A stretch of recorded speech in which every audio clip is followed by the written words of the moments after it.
This title is narrated with virtual voice, computer-generated narration for audiobooks. Lies and Treachery 2 by King Benjamin. Chapter 1. Montana sat in his home office gripping a pistol in his hand with his most trusted killers outside his house, protecting the fort with their lives. His mind was running rampant as he tried to make sense of the tailspin his life had become this year. He watched the surveillance cameras like a hawk as his paranoia increased by the hour. He'd just canceled the hit on Blaze, still not completely convinced it was the right thing to do. He didn't know who to trust anymore. His memory and mental capacity had been compromised. Nothing was what it seemed. He needed to talk to Blaze and check her temperature. He knew if he was wrong about her, he'd fucked up big time, but if not, then he needed to greenlight her again and end it once and for all. He went in his phone and unblocked Blaze's number, then called her. As her phone rang, he was still hoping he didn't live to regret calling off the dogs.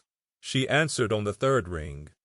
"Whatever the fuck you trying to do to me, you about to get your chance. I'm on my way to your house right now, motherfucker." Blaze barked in an angry rage as soon as she picked up. "I wouldn't do that if I was you," Montana said calmly, but still confused as ever. "Well, you ain't me, nigga. You think I'm scared of you? I'm about to show you who the fuck I am since you obviously don't remember." He could hear the rage in her voice. It didn't sound like an act. It sounded more like the rant of a woman who had been falsely accused. "I don't know who to trust anymore. I don't know if you set me up or not, but don't come here because you won't make it to my front door. I don't want anything to happen to you, but I need to figure this shit out." "You don't want nothing to happen to me? You just burned my fucking house down, nigga. What are you talking about?" Blaze fumed. "A house can be replaced, a life can't. Let me tell you something, motherfucker. I just lost everything. Everything.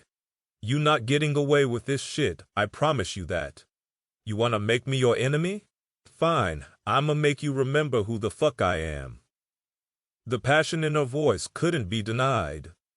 Montana could hear the pain spilling through the receiver as she went off. Blaze was genuinely hurt as if she'd been betrayed, and he knew that could only mean one thing. "Listen to me. If you did nothing wrong, you got nothing to worry about.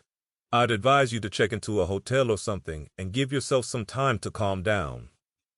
"Fuck you. Let me give you some advice. Go find that bitch Chantel and burn her fucking house down because that's who set your stupid ass up."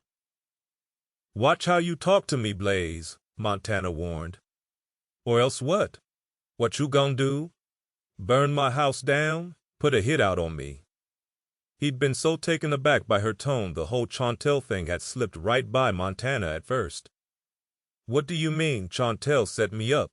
He backtracked. "What she got to do with any of this?" "Got your attention now, huh? All I know is that she's the one that's fucking your enemy, dumbass. You figure the rest out," Blaze replied before she hung up in his face. Montana was in mid-sentence when he realized she'd hung up. He tried to call back but got her voicemail. He gripped the phone tightly in one hand and his pistol in the other. This couldn't be real life, at least not his.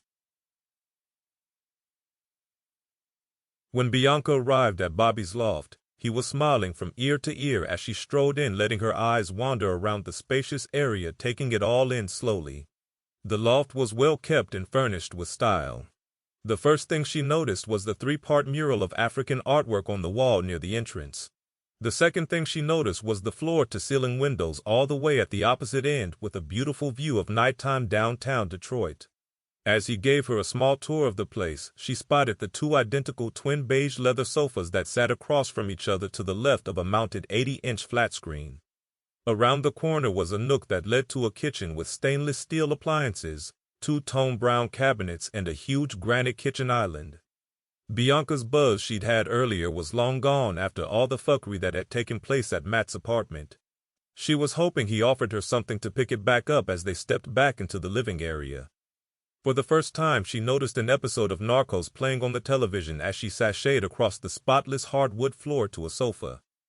"I love this show," she said as she sat down and got... To keep listening to this audiobook, I've left you a link in the description so you can do it, at no cost thanks to Audible's 30-day free trial.